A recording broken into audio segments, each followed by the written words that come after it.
Hey there, welcome back to another video. This time around, it is my thoughts on the unfortunate and tragic murder of Dominique Dunne. As you can see in the title, this is the Poltergeist murder. The reason for that is because Dominique Dunne, her most well-known role as an actress, was as a member of the Freeling family in the film Poltergeist.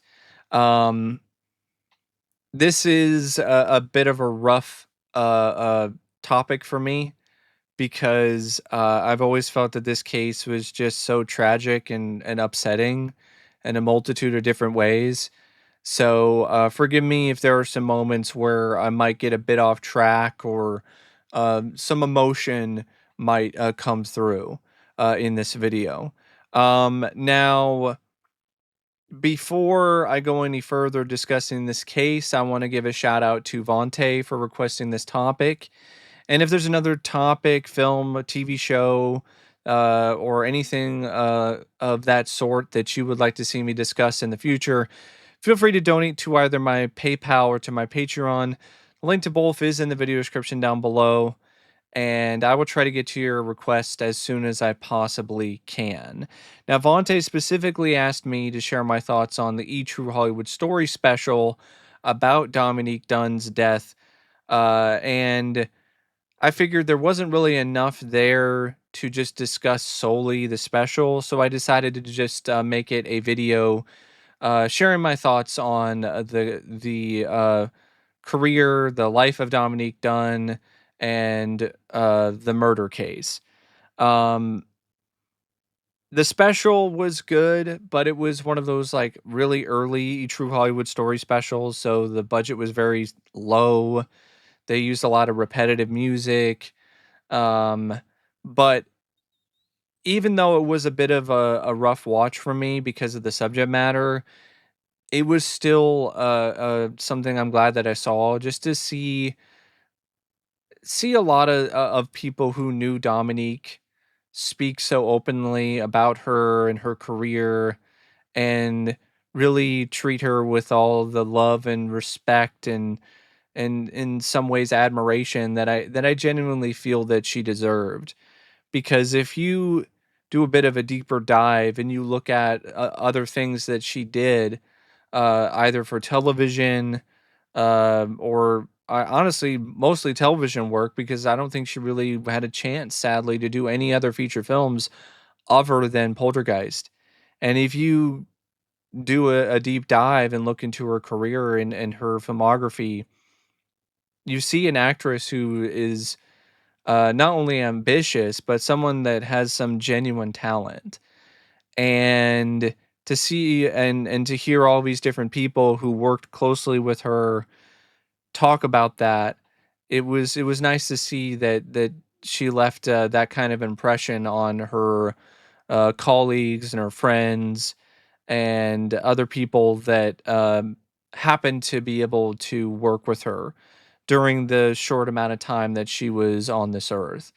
Now, a lot of the special is introducing the audience to Dominique Dunne, talking about her upbringing, talking about her time with her father and with her family, the divorce with her father and mother, and how she moved on from that, and how she ultimately got into the film industry, and the different roles that she got, like the Diary of a Teenage Hitchhiker, uh, a role in a TV special called The Haunting of Harrington House, which was actually her first film role, or it wasn't really. It was like a TV movie, and like that was something I didn't really know. Like I didn't know that her first ever acting role was in a film about a, or at least a film insinuating that it was about a haunted house. Which is kind of interesting because her most well-known role is in Poltergeist. And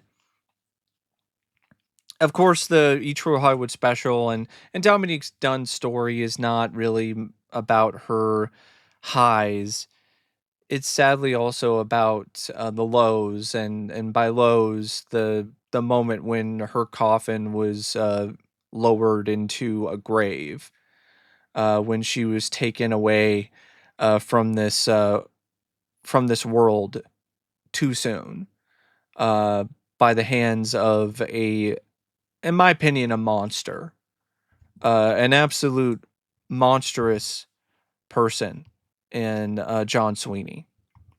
And so now we get to the tough stuff where I'm going to be talking about this case and the events leading up to the murder, and if anything involving domestic violence is triggering or upsetting for you, I would probably recommend uh, pausing or clicking off, because I'm going to be discussing a lot of that. Because when you talk about the Dominique Dunne case, you have to talk about domestic violence. Because sadly, Dominique Dunne, she met this man named John Sweeney, and the two of them fell in love. She was at that point in time in her life really looking for a companion, really looking for somebody that she could maybe hopefully spend the rest of her life with. And she met this man who treated her like a princess and was just really clearly focused on her. And she saw his good side, and he presented that openly right off the bat. He is the type of guy, or at least was the type of guy at the time, who would just give this great first impression. He would wow you with his personality and his charm and all of that, because he wasn't necessarily the best looking guy, but he made up for it with his confidence and his charm and his personality. But that was a facade. That was hiding who he really was, which was an abusive person, an abusive, violent man. Because as soon as the good times wore off, or uh, his facade was lowered, he was a completely different person to Dominique. And he was not only controlling, but he was abusive. He physically abused her numerous times during the relationship. At one point, he abused her so badly that she was bruised and scarred, and she had a guest spot on an episode of Hill Street Blues, and that actually turned out to be her last on-screen credit. And she showed up on set visibly showing signs of abuse, and it was not makeup. They had her in that scene, in that episode, showing real bruises. Uh, and just so much about this case just really pisses me off. And a big part of it is just how much of a abusive piece of shit John Sweeney was and still is. Because I'll get into that later, but he still is an abusive piece of shit. Um, he abused his previous girlfriend multiple times prior to dating Dominique. And Dominique, after so much abuse, verbally and physically, she did the right thing and decided to try to distance herself from this man, from John Sweeney. And she did the best she possibly could. She went and stayed at a friend's house or a different relative's house for a while. She was trying to do everything in her power to stay away from him, but because in a lot of ways he was like one of her first true loves, she couldn't quite break it off. She wrote a letter to him basically telling him, "Hey, I just need some space." If you give me the space, maybe we can actually find some time and some genuine love for one another."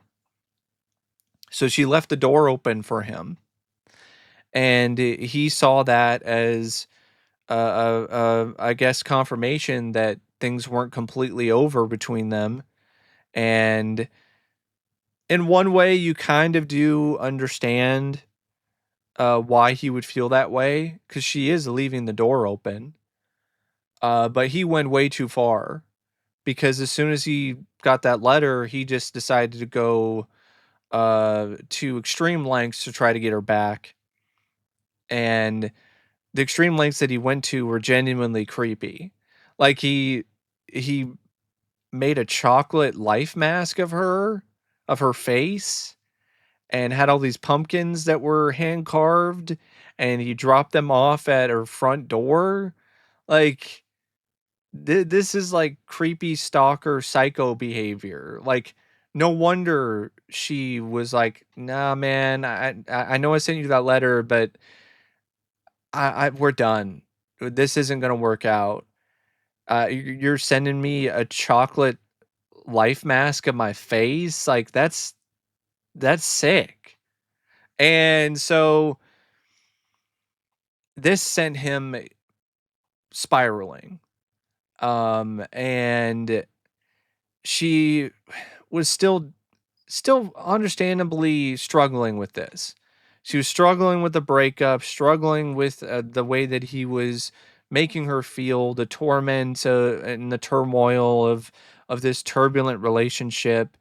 It was even something that was noticed by director Kenneth Johnston of V, that she was a part of, and there were times where she wasn't really there, and it was because of a lot of stuff that she was dealing with her boyfriend, or her ex, and John Sweeney.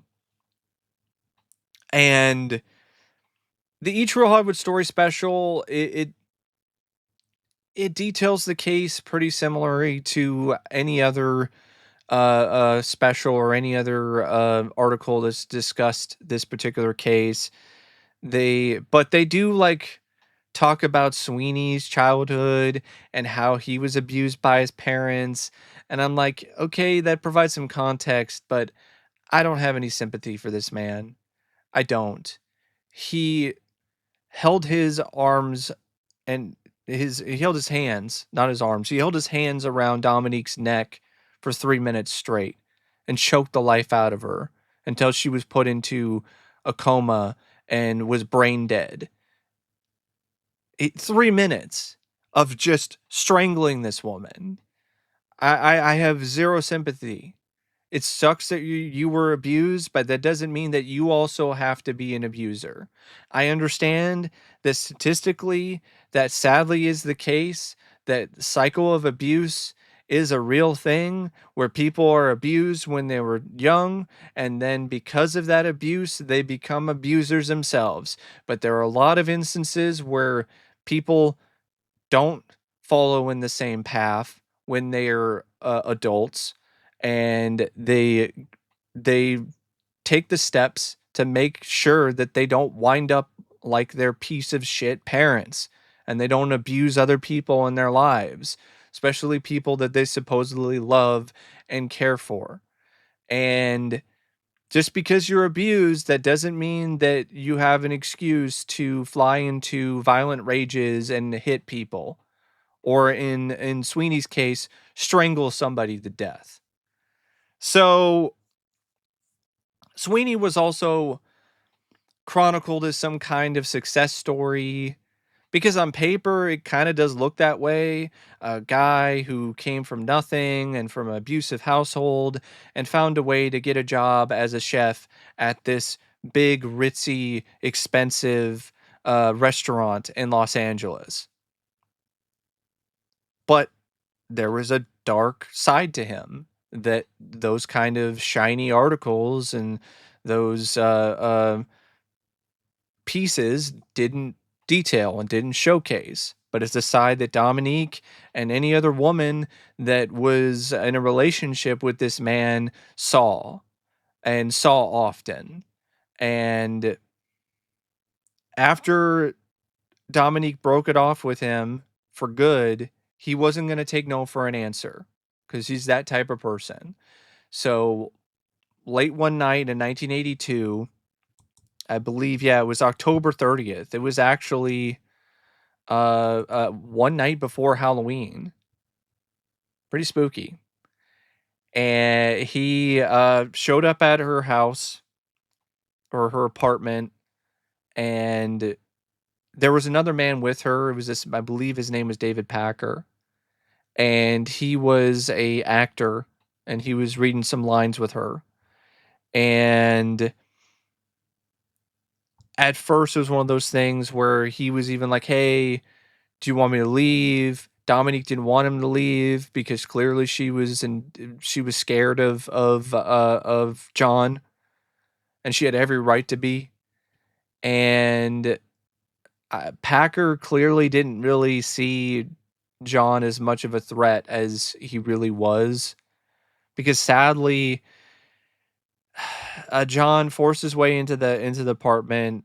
Basically, there was the door was locked with a chain, but he basically intimidated Dominique to open the door, and he got into the apartment or the home, and there was a point where he got into a verbal argument uh, with Dominique, and Packer was actually there while all this was happening. They started talking outside, thing on the porch, and that Packer could actually hear the escalation happening when it comes to the argument between the two of them. And he was even hearing John smack the windows really hard. So there was already a lot of stuff that was going on that could potentially lead you to think that this might turn violent. But he never called the authorities. He didn't try to intervene himself. Instead, he just put on the Poltergeist soundtrack of all things, which is really bizarre. So imagine this setting. You have this argument escalating between Dominique and John outside, and he's smacking the windows and being loud and being pretty aggressive, and you're listening to the Poltergeist soundtrack while all of this is happening, and you're looking through your lines in your script or whatever. I don't know what Packer was thinking in this instance. And eventually, sadly, the argument escalated into violence again. And it escalated to the point where John put his hands around Dominique's neck and started squeezing and started strangling her. And that was when Packer did eventually call the police, and even the authorities were like, "Hey, if you actually if you love this woman, you care about this woman, then you need to step in there and try to stop this." Packer never did. He just it was a chicken. He just wasn't willing to try to stop this guy from killing Dominique. On one hand, I could kind of get it because maybe it was a bit of self-preservation. He didn't want to die himself. But on the other hand, it's like, if you care about this person and you genuinely do want them to survive and live, and you don't want them to be hurt by this man, you'd step in. I know I would. If I'm gonna die, I want to die uh uh doing something good. I want to die trying to do everything that I possibly can to save somebody that I care about or I love. And I can't even imagine any situation where I'm just gonna sit there, listen to a soundtrack on a record player and just things out. And then when things escalate to the point where she's screaming for her life, and then I'm gonna start calling 911, And then while that's still happening, I'm not gonna do anything? No. Like, if I'm gonna go down, I'm gonna go down trying to stop that guy. He's gonna have to kill me and her. And Packer he did nothing. He did call the authorities. He even called them a second time from a payphone later because he saw that John had strangled her to the point where she was unconscious, and he was upset, and he was talking about how you need to call the police, you need to call 911. I've done something horrible. And he decided to sneak out and go to a payphone and call the authorities because he didn't want to deal with John. He didn't want John to kill him next. And if that ordeal isn't upsetting enough, Dominique, she wound up dying. She was put into a coma. She was at the hospital, but she was brain dead. The only thing that was keeping her alive was the machines. They pulled the plug, and she passed away. And then what you're thinking is going to be a slam dunk murder case. Like, there's no way that this scumbag, this piece of fucking shit named John Sweeney, is going to get away with what he did.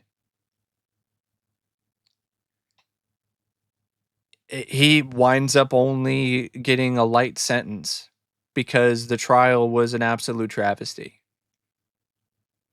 And I definitely got to detail this trial because this is unreal. Like, even in the E True Hollywood Story special, the prosecuting attorney, even he's like, man, this is like one of the worst cases I've ever been a part of. Worst cases in terms of how badly it was handled in 25 years of working in this particular industry, working in law. And it just, Jesus Christ, it is so frustrating because this is what happened. The prosecution, they had gotten a hold of Sweeney's ex-girlfriend, Lillian Pierce, and she testified that Sweeney sexually assaulted her, perforated her eardrum, broke her nose, collapsed her lung, and detailed a previous string of abuse and abusive acts by John Sweeney. And this fucking judge,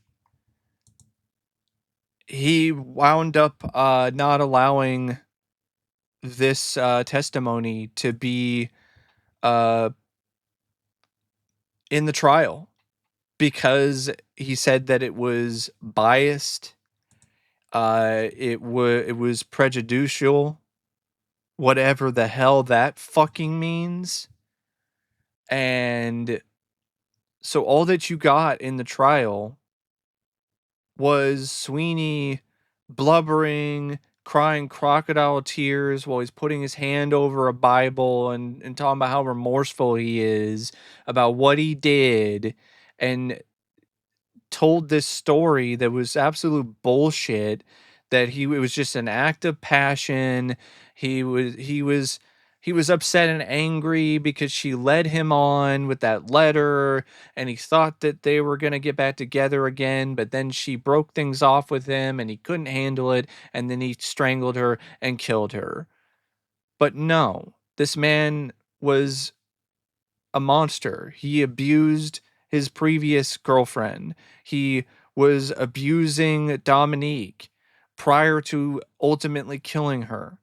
And you have this whole sympathetic bit at the end of the trial with his parents looking on and feeling bad for him, and him just I'm so sorry, I feel so bad. And the jury saw that, and because they didn't have the other testimony from Lillian, and they didn't even have testimony from Dunn's parents either, because that was also thrown out by the judge. They just were like, well, seems like an act of passion to me. And he got convicted of manslaughter. It was voluntary manslaughter instead of murder, which is what he did. He murdered Dominique Dunne. This was not a case of an act of passion. This wasn't a case of somebody who committed manslaughter. This was murder. And understandably so, Dominique's father, he was upset when the final verdict was read. And for this scumbag judge, he even like had this moment before he gave sentencing and gave the final verdict after the jury had already come to the conclusion that he was guilty of manslaughter. They had done their part, and then the judge, because of the media and because of the way that things were happening and what he was looking at in terms of the way that this case was being received, he had the gall to do this whole thing in front of the the entire courtroom where he was like, I was wrong, and this is a miscarriage of justice, and this is absolutely abhorrent, and that man's a murderer. And I'm like, fuck you, man. Like, you don't get the opportunity to just turn about face after you essentially did everything that led to this man getting off. And if that isn't enough to piss you off, he was sentenced to 6 years. He only served 2.5, and then he was released. Oh, and it gets worse. It gets even more aggravating, folks, because, okay, he was let off, and then he immediately got to work at another fancy restaurant. But due to a campaign by Dunn's parents and other people who are grieving and dealing with the hole in their lives that's left by their loved ones being murdered, they did this whole thing where they wrote on pieces of paper that this food that you're being served by the chef was made by the hands that killed Dominique Dunne. And so that led to him getting fired from that job, but then he got another cushy job at a hotel. And now he's the GM at a retirement community, at a cushy high-end retirement community in California. He's living the high life, being a GM of a retirement community instead of rotting in prison or getting the death penalty. He deserves either one, if you ask me, because the man's a murderer. This was not active bullshit. He's a murderer. Oh, and he continued to abuse another woman too. So there's that as well. He continued his really upsetting, disgusting cycle of abuse on another woman. So he was let off, didn't serve his full sentence, and then later on in his life still went on to abuse somebody else. This case is definitely one of those cases where it's very evident that justice is definitely not always served in society. Because this definitely wasn't justice. That man deserved to be convicted of murder in the first degree. This was 100% premeditated. The man had been abusing Dominique for months and was very controlling of her. And when she turned him down, that was probably his main motive She turned him down. She didn't want to be with him anymore. He was going to force his way back into her life and into her home, and then he was going to kill her. Because he even was probably realizing that this relationship was over. There was no hope. It was never going to be anything that was going to be resolved or repaired. So his whole motive, his whole plan that night was to kill her. I mean, he had his hands around her neck for 3 minutes. There was even a point where he was grabbing her by her throat and pulling her around and setting her in the backyard and then continued to strangle her.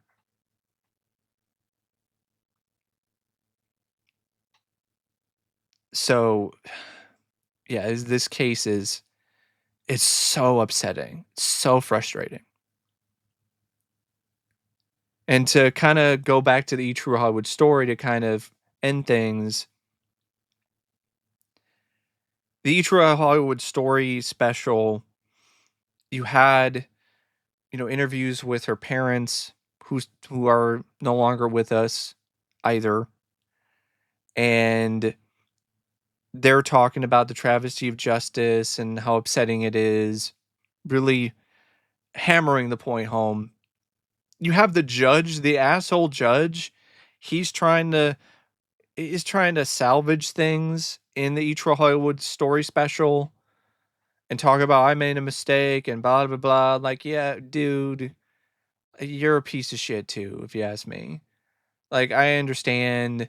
Oh, you're trying to debate, but like you're doing the same thing that you did in the courtroom all those years ago, and I don't buy it. It reeks of bullshit. And you have Miguel Ferrar, who was a friend of Dominique's, and he's interviewed quite a bit in the special, which is nice to see. And may he also rest in peace. And when you saw him being so moved and upset, like that's really what got me. Uh, um, I would probably say that's what caused me to get really choked up while I was watching that special, because Miguel rarely ever shows that, and when you see that side of him, it really shows that he really genuinely loved Dominique, probably like a sister. And maybe at one point when he was working with her in the acting workshop, maybe he might have had other feelings for her. And when you see him just be so upset and so angry, and you see him say things like, when I think about Sweeney, I just want to kick his ass. It's something that is a bit cathartic, but it's not as cathartic as actually seeing Miguel kick his ass, because he deserved an ass kicking. He deserved more than just an ass kicking, if you ask me, for what he did. But it was nice to see Miguel Ferrar and to hear his thoughts and to hear him talk about Dominique, as well as other people that worked with her prior to her death. But yeah, the miscarriage of justice when it comes to the case itself, the fact that this fucking disgusting excuse of a human being, this deplorable piece of gutter trash, is still walking around, still working in a retirement community of all things as a general manager, and is still abusing women. That's just so fucking frustrating to me. So yeah, it's a frustrating, upsetting case. It really is. It's a damn shame that Dominique Dunne had her life taken, had the breath taken out of her body, right when she was starting to really build a career and a name for herself, by somebody that she thought loved her. And it just goes to show you that sometimes you can meet people that you think are going to be your soulmate, people who you think are going to be the one that you want to spend the rest of your life with, and that will be the very person that will take your life, that will end your life permanently. And it's the kind of thing that makes you like, man, I don't even know if I want to get in a relationship because what if something like that happens? But it's just such an unfortunate, tragic case, and I, it's it's so sad. And may Dominique rest in peace. And I hope that John Sweeney rests in pieces um, sooner rather than later. But that's just my thoughts on the Dominique Dunne murder case. And until next time, I'll see you later. See ya.